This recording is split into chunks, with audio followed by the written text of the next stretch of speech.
أعوذ بالله من الشيطان الرجيم بسم الله الرحمن الرحیم زما نوم کریم دی او زه کاغون سره تعلق ساتم زه د پی ټي اې یو خاص ورکر یم زما د کاغون او لکه مطلب هر افر چې څومره انتظامیه ده دوی ته زما درخواست دی چې نن سبا د کرونا کوم حالات روان دي او په دې کې مطلب لا موسم نه دی اسکریمان را روان شوي دي غیر معیاري پاپړ او چپس دا زمونږ وړو له دکانداران پیسې ترې لاسه اخلي او دوله ورکوي چې یو ځل یې وخوري مری خراب وي سینه یې خراب وي او مطلب دا دی چې زه وایم چې دا کرونا نه ډایرکټ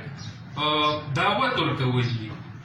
او موږ د انتظامیې ته دا خواست دی چې د خدای دپاره په موږ له دوایانو صحت موږ له همدا زموږ صحت دی چې دا غیر معیاري څیزونه او دا مطلب دا دی چې زموږ په دې علاقه باندې بلکې په دې ټول ملک کې زموږ دا خواست دی چې دا بند کړي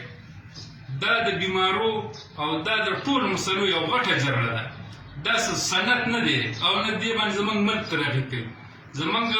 خواست دی مهرباني وکړئ چې څومره بالا افسران دي او دلته څومره انتظامیه ده چې دا ناسور دا زموږ د دې وطن نه ختم شي